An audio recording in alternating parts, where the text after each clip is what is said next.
Will Myka Stauffer make a return to YouTube? That is the question that I saw recently posed in a video by radiantbritt, who tackled this question, and I thought I would give my 2 cents on this because I have a little bit of a different take on it, but I wanted to give credit where credit is due because I think that goes a long way, even a simple credit like this, on YouTube in particular. First, I want to talk about how I found out about Myka Stauffer because I might not look like the type that would know about her or watch her content when she was still posting. Now, Without a Crystal Ball was the one who I actually found this story through, and of course I found Without a Crystal Ball originally from her sister wives videos, and of course that has evolved into its own thing, but there's plenty of videos on this channel about that. But of course YouTube recommended me the story about Myka Stauffer that Without a Crystal Ball was covering. I had seen other videos about it, and it happened as that story was really blowing up into this huge scandal around Myka and James Stauffer rehoming their adopted child, and it became this huge scandal and led to the blow up of support for the anti-family vlogging community. Now, one point that was made by Britt in her video was she was alluding to the fact that she thinks that Myka might return because she can't stay away from the good money that family vlogging makes because maybe they need money or they can't be away this long and keep their lifestyle up. But that is actually the reason I think she can afford to not return to YouTube, because if they were smart with their money before all this happened, and the big narrative was that they used their adopted son with special needs to get bigger paychecks, to get better sponsorships. So in my opinion, the narrative of they may be hurting for money now from being away from YouTube and they were making all this money while they were on YouTube, they don't really add up per se. I mean, there's still a possibility they blow through all their money, of course. If they were smart with their money, they could have very well purchased their house, meaning they don't have a mortgage. They could have bought it in cash or at least saved enough to be able to pay their mortgage for a long time. Or they could have stashed away a lot of money on top of that for a while. Plus, her husband has his own channel that he's still posting on where he details cars, which is a very niche channel. And so I think he could be pulling in enough to keep them afloat on that channel alone, because it's not a controversial channel. It's family friendly. It's just cleaning cars. I can assume, because I actually was curious and I clicked on a video of his. I mean, the ads on that are what you would expect, like car cleaning stuff, car maintenance stuff. So I'm sure it's a very reliable niche for advertisers because it's all car stuff. And so I thought that was very interesting, and I actually disagree with Britt that they actually need to come back for the money.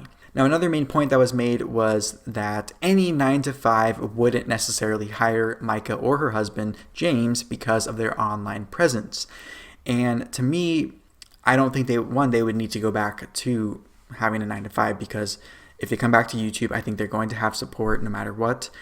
And I think I don't think they need to come back because they might already be set for a long time. And so even with that said, if they needed to find a 9-to-5 job in whatever field they want to, whether it's Myka and her nursing that she used to do, or them doing some kind of consulting for advertising or for YouTubers or influencers, many people, as sad as it is, would look past all of that if it meant they were going to make money. And especially now in the state of the world, people are just trying to get back on their feet and just trying to recover from this past year of devastation for a lot of people. And while not everyone is hurting really bad, everyone has taken some sort of hit. So I think the mindset now, as opposed to last year when this story came out, is a lot different as far as making money and what people are willing to do, which is sad, but it's the reality, I think, of what is happening in the world. And while you and I might not hire James or Myka for our whatever we need them for, not everyone has those same conclusions. And so this to me was an example of the self-righteousness of radiantbritt that many are actually noticing and pointing out as of late. And as far as hireability goes, I can state 2 examples recently of Britt calling one woman an idiot and calling the other one a pink-haired monster that could be used against her for her employment.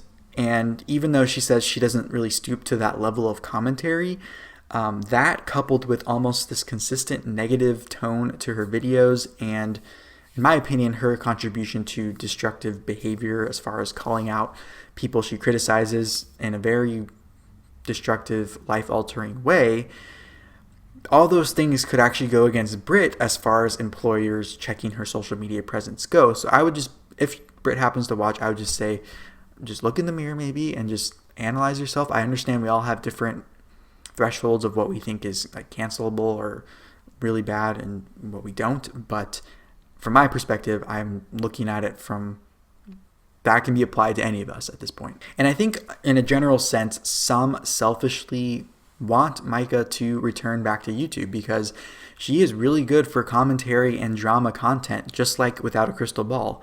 And the Without a Crystal Ball situation with Tati is allegedly simmering down, and there are rumors in that respect that there could be some behind the scenes deals being worked out to end the situation legally. That could explain why the refiling maybe hasn't happened. And although some will probably never get old of the Without a Crystal Ball content, whether it's her content itself or the commentary drama reactions to it, some will get tired of it, and channels that are based mostly off her are going to have to pivot somehow. And I think a return of Myka and James Stauffer on the family vlogging side of things could breathe new life into channels that may suffer if Katie Joy versus Tati slows down.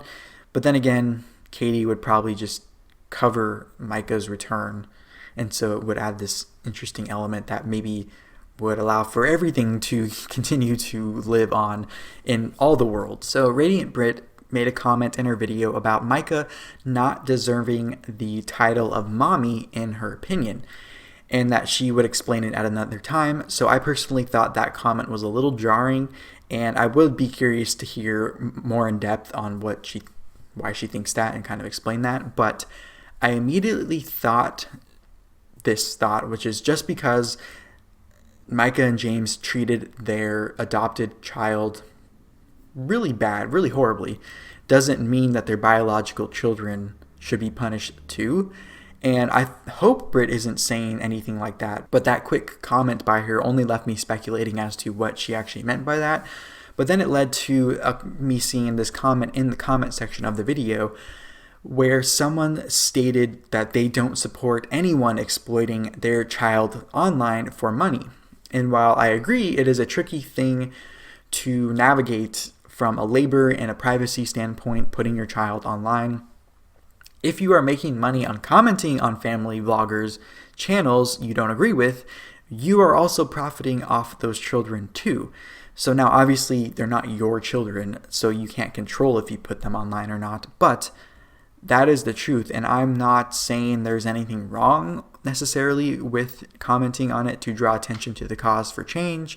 I'm not on the side of anti-family vlogging either. I'm kind of indifferent at this point, but it is a fact that you are profiting too off the children in family vlogs online. Now, if you have watched both Radiant Britt's and my video exploring the question of if Myka Stauffer will return to YouTube, what do you think of both takes on it? Let me know, and if you would like to see more from my channel, make sure to tap or click the screen next to me, and I will see you in the next one.